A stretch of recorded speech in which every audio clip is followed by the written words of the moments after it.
नमस्कार दोस्तों, एक बार फिर से आप सभी का आपके अपने चैनल विकास ई न्यूज़ पर बहुत बहुत स्वागत है। दोस्तों, इस वीडियो में हम बेरोजगारी भत्ता 2024 को लेकर के बात करने वाले हैं। काफ़ी सारे अभ्यर्थी जो है वो इस वक्त बेरोजगारी भत्ते से लाभान्वित हो रहे हैं। काफ़ी सारे अभ्यर्थियों का बेरोजगारी भत्ते का फॉर्म पेंडिंग भी है। काफ़ी लंबे समय से इंतज़ार कर रहे हैं कि हमें भी भत्ता मिले, हमने भी फॉर्म भर दिया है और उनके मन में बार बार ये सवाल चलता रहता है कि पता नहीं हमारा फॉर्म कब अप्रूव होकर कब हमें पैसे मिलने शुरू होंगे बेरोजगारी भत्ते के। अब 2024 में क्या कुछ नियमों में परिवर्तन हो सकता है।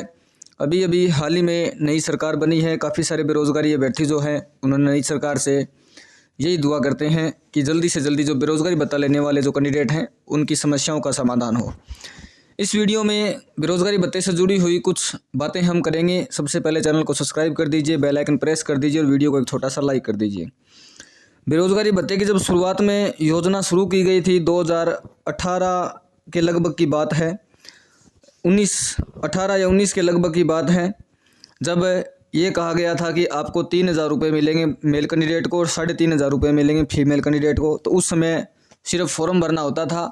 पहले आपके ज़िले से वो वेरीफाई होता था, उसके बाद में जयपुर हेड ऑफिस से अप्रूव होता था और आपके अकाउंट में बेरोजगारी भत्ते का पेमेंट जो है वो आना स्टार्ट हो जाता था। उसके बाद धीरे धीरे नियमों में परिवर्तन हुआ और परिवर्तन होने के बाद जो पिछले 2 साल से बेरोजगारी भत्ता ले रहे हैं उनको मालूम है कि बेरोजगारी भत्ते की राशि जो है वो 4,000 कर दी गई थी। जो जिसको 3,000 रुपये मिल रहे थे मेल कैंडिडेट को, उसके 4,000 रुपये कर दिए गए थे और फीमेल कैंडिडेट को जिसको 3,500 रुपये मिल रहे थे उसको 4,500 रुपये कर दिए गए थे। मगर इसमें एक जो है इंटर्नशिप योजना लागू कर दी गई थी। इंटर्नशिप सभी को मालूम है कि क्या है।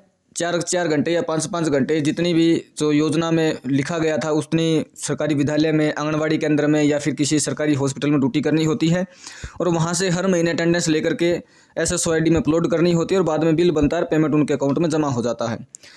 अभी नई सरकार इन नियमों में क्या परिवर्तन करेगी वो तो आगे जो बेरोजगारी भत्ते पर जब बिल पास होगा, बजट पास होगा तभी पता चलेगा, फरवरी के महीने में।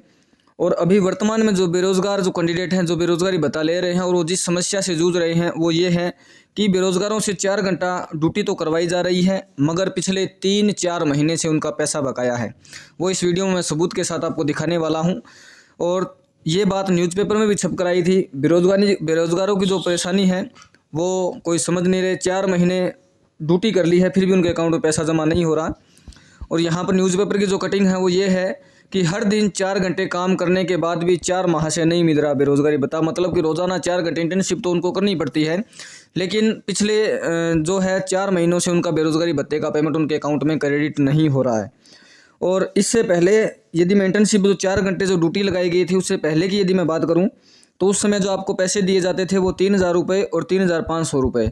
मेल कैंडिडेट को 3,000 रुपये, फीमेल को 3,500 रुपये। उस समय किसी प्रकार की ड्यूटी नहीं करवाई जाती थी, किसी प्रकार का काम नहीं करना पड़ता था। आप बाहर रह करके, जैसे आप किसी चूरू जिले से हो या गंगानगर जिले से, आप जयपुर रहकर या कोटा रहकर अपनी तैयारी करना चाहते हैं तो वहाँ पर आप अपनी गवर्नमेंट एग्जाम की तैयारी कर सकते थे और आराम से आपके अकाउंट में हर महीने या 2-3 महीने लेट चलता था पैसा और आपके अकाउंट में क्रेडिट हो जाता। उस समय ये जो पैसे थे थोड़े से लेट भी आते थे, कभी कभी 2-2 महीने के एक साथ भी आ जाते थे।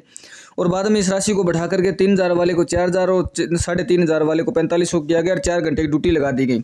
इसमें क्या हुआ कि जो कैंडिडेट बाहर रहकर तैयारी करना चाहते थे वो बिल्कुल तैयारी नहीं कर सकते क्योंकि उनको जो इंटर्नशिप मिली थी वो उनके गांव में स्कूल या फिर जो हॉस्पिटल है उनकी जो क्वालिफिकेशन है उसके आधार पर उनको ड्यूटी मिल गई थी और वहाँ पर 4 घंटे कार्य करना अनिवार्य भी था। तो जो बाहर रहकर तैयारी कर रहे थे उनको अपनी तैयारी को छोड़ करके वहाँ ड्यूटी करने आना था और उन्होंने कैसे भी करके वो ड्यूटी भी करी और साथ में अपना जो पढ़ाई का समय है वो भी मैनेज किया।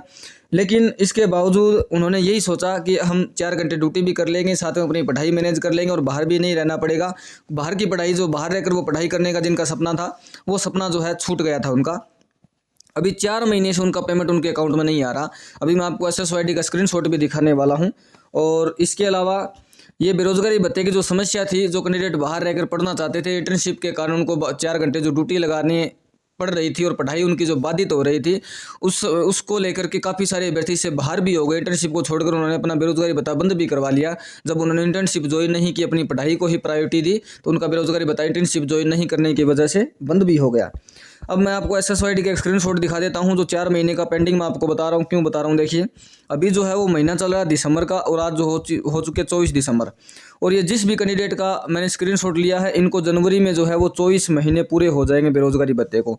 अभी दिसंबर चल रहा है और इनको 24 महीने पूरे हो जाएंगे, मतलब कि इस दिसंबर के महीने में इनको 23 महीनों बेरोजगारी भत्ता लेते हुए हो गए हैं। दिसंबर का जो महीना 23वां महीना चल रहा है और इनके अकाउंट में जो पैसे क्रेडिट हुए हैं, ये जो है अभी तक क्रेडिटेड शून्य दिखा रहा है। ये हालांकि ये किस्त इनके अकाउंट में जमा नहीं हुई है अभी तक, और यहाँ तक जो है आपको 20 इंस्टॉलमेंट इस सहित दिखाई जा रही है। इसका मतलब इनके अकाउंट में 19 इंस्टॉलमेंट जो है वो क्रेडिट हो चुकी है।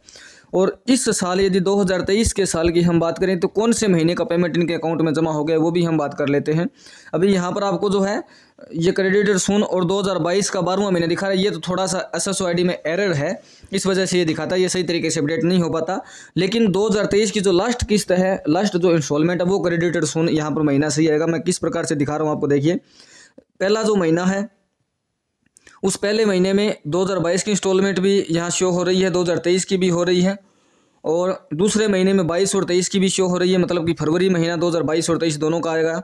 मार्च महीना भी 22-23 आया हुआ है, अप्रैल भी 22-23 आया हुआ है, उसके बाद मई भी आया हुआ है और जून भी आया हुआ है और उसके बाद जुलाई भी आया हुआ है, और उसके बाद में अगस्त का महीना 2022-23 दिखा रहा है। बाकी 9वां 10वां 11वां 12वां ये दिखा रहा है 2022 का, मतलब कि 2023 का जो लास्ट पेमेंट है वो 8वां महीना दिखा रहा है। और 8वें महीने का यदि सीधा संबंध हम देखें तो 8वें महीने का जो सीधा संबंध है वो इस क्रेडिटेड शून्य से है, मतलब कि अगस्त महीने का पेमेंट अभी तक जमा नहीं हुआ है अकाउंट में। दिसंबर का महीना चल रहा है, अगस्त महीने की अटेंडेंस अपलोड हो चुकी है, क्योंकि जिस महीने का हम अभी वर्तमान ड्यूटी कर रहे हैं उससे पीछे वाले महीने की अटेंडेंस हमें लगानी होती है। जैसे अभी यदि हम दिसंबर के महीने में कहीं इंटर्नशिप कर रहे हैं तो हमने नवंबर की अटेंडेंस जो है वो 5 दिसंबर से पहले लगा दी। और इसके अलावा अगस्त की यदि हम बात करें तो 5 सितंबर के दिन अगस्त की अटेंडेंस लग गई थी। सितंबर की यदि मैं बात करूं तो 5 अक्टूबर का जो दिन था उस दिन या 5 अक्टूबर से पहले लग गई थी।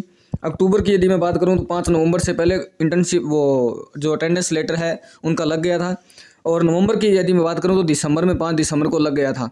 अब आप खुद आइडिया लगा सकते हो कि इसका पेमेंट बाकी अगस्त का, सितंबर का बाकी है, अक्टूबर का बाकी है और नवंबर का भी अभी तक पेमेंट जो है वो पिछले 4 महीनों से पेमेंट बकाया चल रहा है।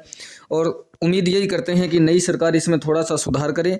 जैसे ही अटेंडेंस अपलोड हो उसके 5 या 10 दिन के बाद काम करने का पेमेंट, जिस प्रकार से गवर्नमेंट कर्मचारियों को हर महीने काम करने के बाद सैलरी मिल जाती है, बेरोजगारों को भी यदि उसी तरीके से उनका पेमेंट अकाउंट में क्रेडिट समय पर होता रहे तो इनको भी जो काम करने की सैलरी है, एक प्रकार से कहें ये सैलरी ही है, क्योंकि काम करने के बाद जब भत्ता दिया जा रहा है तो ये रोजगार भत्ता है, बेरोजगारी भत्ता ये नहीं हो गया। ये बेरोजगारी, इसका नाम रोजगार भत्ता में कन्वर्ट हो चुका है काम कराने के बाद जब पैसा मिल रहा है। तो ये समय पर यदि क्रेडिट हो जाए तो बेरोजगार जिनको अपनी पढ़ाई साथ में करनी है, कोई बुक्स वगैरह कहीं पर, आजकल महंगाई भी वैसे बहुत ज़्यादा है, कुछ अपना पर्सनली यदि उन पैसे से कुछ करना हो, कोई पढ़ाई के लिए कुछ बैच लेना हो, तो ये जो बेरोजगारी भत्ते की राशि जो सरकार के द्वारा दी जाती है, इस राशि से काफ़ी ज़्यादा सहयोग बेरोजगारों को मिलता है। तो सरकार से ये उम्मीद करते हैं कि जल्द से जल्द इनका बेरोजगारी भत्ता जो पीछे का बकाया वो जल्द से जल्द इनके अकाउंट में क्रेडिट करें और आने वाले समय में इसमें थोड़ा सा सुधार करके हर महीने टाइम टू टाइम जो है पेमेंट यदि जमा होता रहे तो बेरोजगारों को काफ़ी समस्याएं हल हो जाएगी। अब मिलते हैं नए वीडियो में नई अपडेट के साथ। इस वीडियो को शेयर करना है, लाइक करना है, चैनल को सब्सक्राइब करना है। बहुत बहुत धन्यवाद। जय हिंद, जय भारत।